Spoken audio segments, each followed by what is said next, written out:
Hi Sagittarius, it's Becky. Welcome to your eclipse reading. We are just entering eclipse energy today, and it will last with you for at least 3 months down the line, so into late spring. So, well, at least till the end of April. It's a pretty big lunar eclipse. You may have had a chance to see it this morning, but it happened in the wee hours of the morning here in the United States where I'm at, so nobody really got to see it. But nonetheless, it's a full moon lunar eclipse happening this very day, and the energy has just barely started. It is called a blue moon also because it is the second full moon in January, and that's a really rare thing to have 2 full moons in the same month. Now, February will have no full moon, which is odd. And from what I was reading, March will have a double full moon again. So it's very interesting. Now this full moon here on January 31st is positioned at 11 degrees, 37 minutes of Leo, pinging across the sky from Aquarius. All right, so Leo and Aquarius is the axis of this lunar eclipse, full moon lunar eclipse. For you, Sag, this particular eclipse is pinging your 9th house. Now this is your solar chart. It's in your 9th house, which is the house of higher education, international travel, media, publishing, things like this. So this is actually your house in the sky, Sag, because you naturally rule the 9th house. It's the adventurer's house. It's the explorer. It's whether you're exploring higher concepts of the mind in educational matters, whether you're actually physically going and experiencing other cultures. It is definitely your home in the sky, the 9th house. Now, your natal chart may show Leo in a different position, and so you want to check that if you can, so you can see what house Leo is in as it regards your natal chart, and that house will also have some information for you. But this is a solar chart, excuse me, that we are looking at right now. Now, we're going to be using 2 decks to get some energy messages today, basically, on how this full moon lunar eclipse in Leo is going to affect you, Sag, over the next 3 months. Or even more. And we'll also be pulling a card here from this deck. Is called Ask, and it is given by Esther and Jerry Hicks. And Esther channels a group of celestial beings. Collectively, they call themselves Abraham. You may be familiar with that. Jerry, her husband, has since crossed to the other side, but Esther is still here with us on the earth plane, and she still channels these messages. So these are all wonderful messages from Abraham. So I've already created a sacred space, and now we are going to get started. Angels, we're here reading for Sagittarius regarding the full moon lunar eclipse we are experiencing now in Leo. And Sagittarius is with us, and we're reading for Sag. What messages and tips can we give for Sagittarius regarding this full moon lunar eclipse, January 31st, 2018. Messages for Sag, angels, Sagittarius. Messages for Sagittarius. There's one. Thank you, angels. Messages for Sagittarius, and there's the other. Okay, let's take a look, Sagittarius. We will be reading these in connection to your 9th house, so we'll turn both over. Whoa, okay. Wow. Okay, Sag, let's take a look at what we've got. We've got a situation here, and I will show you the cards. This one is the Tower. Now, for me, the Tower is not a terrible card. It's actually a card of great change, and it's swift change, and it's life-changing change. It sort of, gives us a swift kick to catapult us onto a new path in life, or to adjust something that's out of balance, or to fix something that long needed fixing. But it's almost like a breath of fresh air. This card looks a little scary, but it's not. And with the other card next to it, I think I know what's getting ready to happen here. So let's go ahead and take a look. Next to the Tower, we have the 6 of Cups.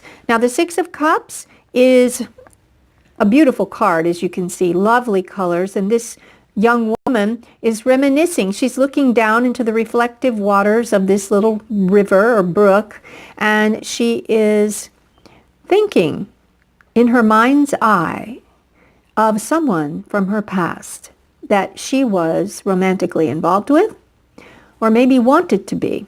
And she's reminiscing, looking back, reminiscing. Okay, so let's take a look. All right, so beginning today, Sag, going forward into at least the end of April and maybe even longer, there may be energies at play that are going to, I want to say, bring you catapulted back into a situation where someone that you have known before, either in this lifetime or in another lifetime, if you subscribe to past lives, to that belief system, something is going to be triggered in the next 3 months that is a big deal between you, Sagittarius, and someone you knew before. It doesn't have to be someone you've dated before. It doesn't even have to be someone you were actually in any kind of relationship before with, but it's someone that's been on your mind. And the first person you think of when I say those words is most likely the person that's going to be coming back. And it's going to be a bit of a surprise the way it goes down. It's going to be a bit of a surprise. Maybe you're going to be shocked that they've even come back at all, that they've somehow materialized back into your life. Now, let's get a clarifier. Angels. I'm going to ask the angel Sag to clarify the Tower first. Angels, can you give us a clarifying card for Sagittarius for the Tower? What is this Tower, angels? What is the Tower about that's causing them to reminisce? Okay, let's take a look. Yep, there it is. Sag, look. This is the Four of Cups. Look at this. This woman is clearly thinking, and I wanted to say pining for someone, but she's definitely gazing into water yet again. She cannot see the Four Cups here, but she's gazing out, looking at the water and reminiscing, thinking. It can have a touch of melancholy, but it doesn't have to. She's gazing out that window and thinking of this. Okay, so it is definitely an event.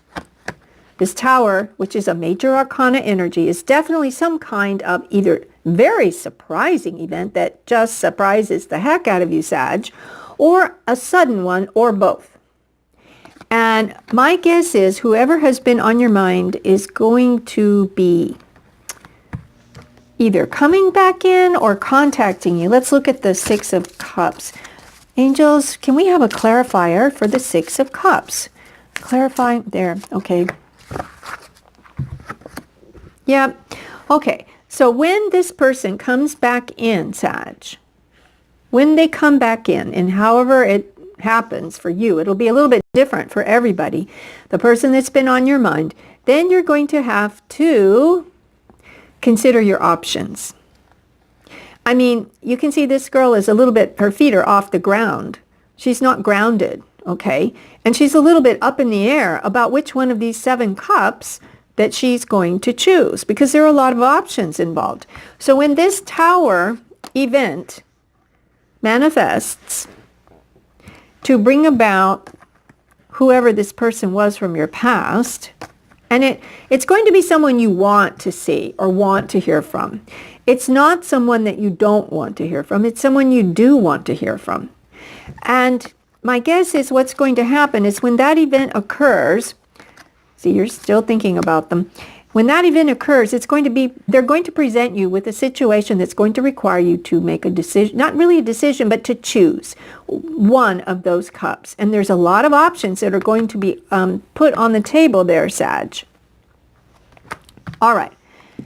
Interesting. Definitely, it looks like a love interest coming back for you, Sag. Of course, it may not apply to all of you, but that's what I'm getting here. This eclipse energy may serve, depending on your astrology chart, your own natal chart, and, of course, the solar chart we're looking at here. My guess, let's go back.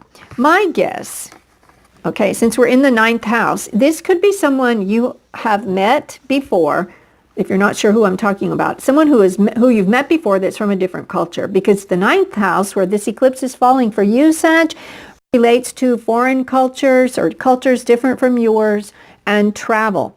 And it may be, this isn't usually a travel card, but I mean, what I'm feeling, looking at the image now, I mean, this kite in the form of a butterfly is taking off into the sky. I mean, it's almost like this little girl is jumping for joy. She's got all these exciting options, and she's off into the air to go investigate them and choose them and experience them and see which ones she wants, because she's been in this kind of energy for too long thinking about it.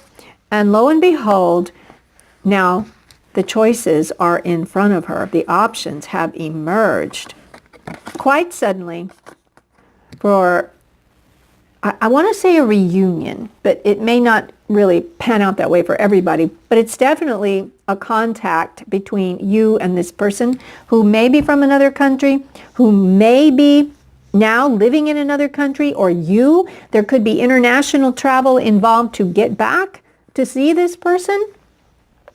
And let me see. It also could be, since the ninth house is higher education, it could be someone that you actually knew when you were in school, or someone, if you do work at a school, it could be someone you work with that you have been thinking about in this way. It just depends on, I think for you, Sag, I'm feeling like it's more the setting that this is going to happen, and the person that comes back into your life suddenly, you may not expect them to do that, but they will either be from another culture, another even religion than you, or spiritual path than you. It could be that even as well. Okay, so we've got quite an interesting lineup here, Sag. Wow. Okay, let's go ahead and see what the Abraham cards want to say. Angels, we are going to wind up this reading for Sag for the eclipse energy. What messages do you have for Sag, angels? Messages for Sag. There it is. Whoops, you had two. Wow, Sag, they really want to talk to you. Okay, let's look. The first one that came out was this one. It says, my financial decline will not elevate the impoverished. Okay. Now, financial decline, I wasn't seeing finances here.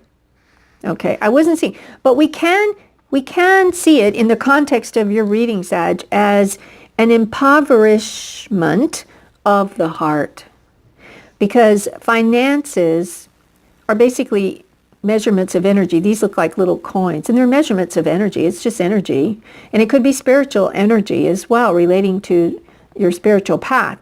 But whatever it is, a feeling of impoverishment, not necessarily money in this case, but in general, which is obviously this woman is feeling a bit impoverished, if we use it in that sense, like she's lacking, something's missing. All right. So if you are inclined to indulge in this, then you are to remember, according to Abraham, that my financial decline will not elevate the impoverished. It does not serve you to be of this mindset. So that's a little bit of a cautionary warning there, to not allow your ego to go down that rabbit hole. Let's look here. The message says, and I'll read it to you, you cannot get poor enough to help impoverished people thrive. It is only in your thriving that you have anything to offer anyone. If you want to be of help to others, be as tapped in, tuned in, and turned on as you can possibly be. All right? So remember that. This serves. This kind of joy serves. But this simply does not do you any good nor anyone else in your sphere. Let's look at the next message. And the next message came up. They wanted to give you two. This says, why does my saying no to it mean saying yes to it? Beautiful picture. Let's read. And it says, when you give attention to something you desire and say yes to it, you are including it in your vibration. But when you look at something you do not want, and say no to it, you are including it in your vibration. You cannot exclude anything that you are giving your attention to. So, bottom line is focus on the positive joy and positive thoughts. Keep your focus away from anything that brings you down. Even if it's something you're telling yourself, I don't want that. By saying that, you're going to set in motion a vibrational set point, an energy field, so to speak, that can manifest what it is you don't want. So remember, you're a powerful co-creator with Source.